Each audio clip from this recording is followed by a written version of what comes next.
पत्नी यदि विपरीत बुद्धि वाली है तो हो सकता है शुरुआत में आपको बुरा लगे कि यार हमारे मन ही नहीं मिलते, हमारी व्यवहार ही नहीं मिलता, लेकिन कुछ दिन बाद आपको शायद अनुभव होगा कि आपका जो रिक्रिएशन हुआ है ना वो इसीलिए हुआ क्योंकि पत्नी विपरीत बुद्धि की है।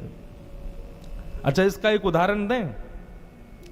गोस्वामी तुलसीदास जी महाराज जिन्होंने मानस की रचना की, वो पहले ब्याह नहीं कर रहे थे, लेकिन वो कथा इतनी अच्छी करते थे कि एक ब्राह्मण उनसे कथा में रीझ गया और पीछे पड़ गया, मेरी बेटी से ब्याह करो, मेरी बेटी से ब्याह करो। गोस्वामी जी बोले भैया हमको ब्याह के चक्कर में नहीं पड़ना, हमको कथा वथा में ही रहने दो बस, ठीक है।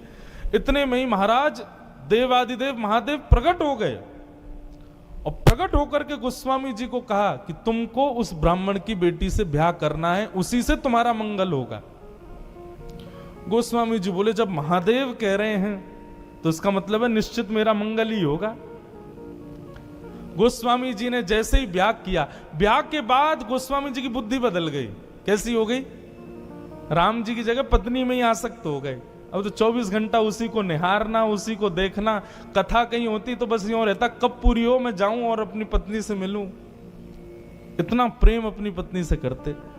लेकिन बंधुओं, शास्त्र आज्ञा करता है अति सर्वत्र वर्जयेत, अति हर चीज की बुरी होती है।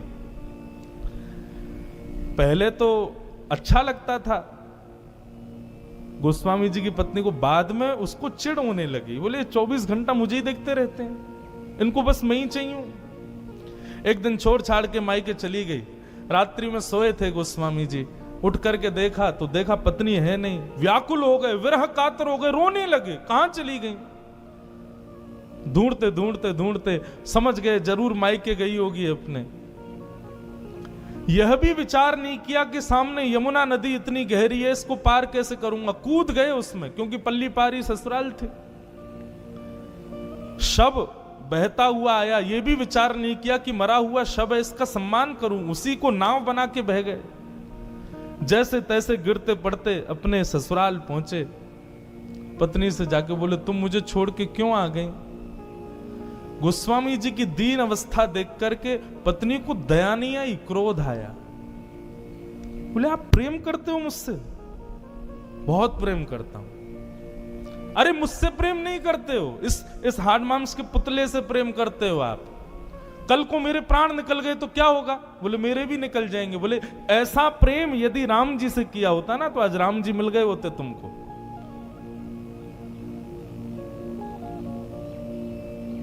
जब दुत्कारा पत्नी ने, गोस्वामी जी के नेत्र एक क्षण के लिए बंद हो गए। उन्होंने अपनी संपूर्ण स्थिति को देखा। सारा शरीर अस्त व्यस्त हो गया, शरीर से दुर्गंध शव की आ रही है, कांटे लगे हैं पैरों में। ऐसी दीन अवस्था एक साधारण सी कन्या के लिए मेरी, और वह भी मेरे सामने खड़े होकर मुझे ही डांट रही है। निश्चित है कि यह अवस्था यदि राम जी के लिए हुई होती, इतना व्याकुल, इतनी तड़प राम जी से मिलने के लिए हुई होती, तो निश्चित राम जी मिल गए होते।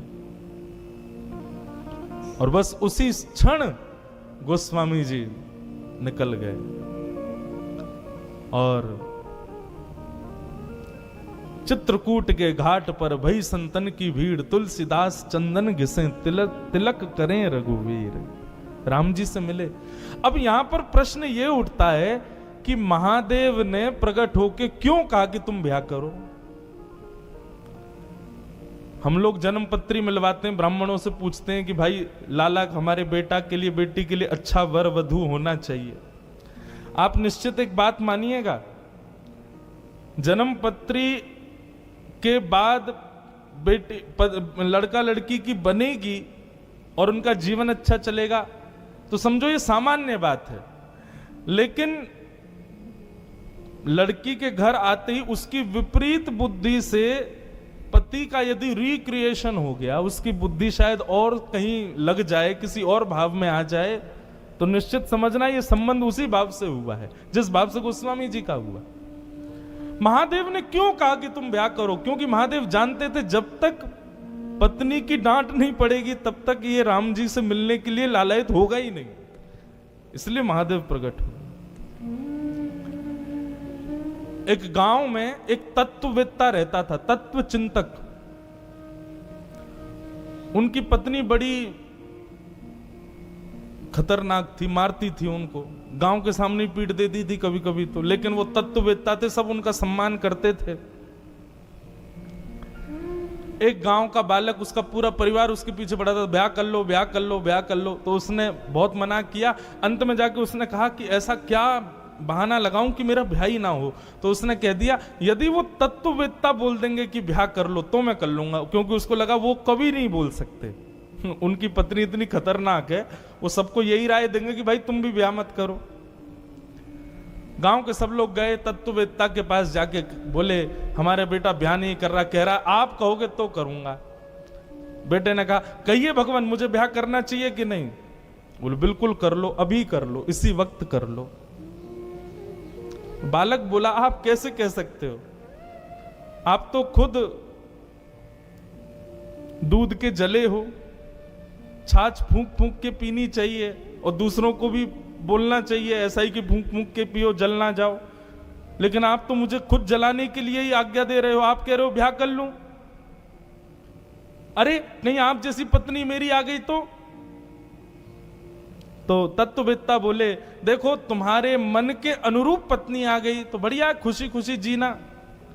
और यदि विपरीत बुद्धि वाली पत्नी आ गई तो एक की जगह दो तत्ववेत्ता हो जाएंगे एक ही गांव में, तुम भी तत्व चिंतक बन जाओगे। मैं तत्व चिंतक बना हूं किस लिए? क्योंकि मेरी पत्नी विपरीत है। एक बार कनाडा में कथा कर रहा था मैं, तो वहां एक माता जी आई।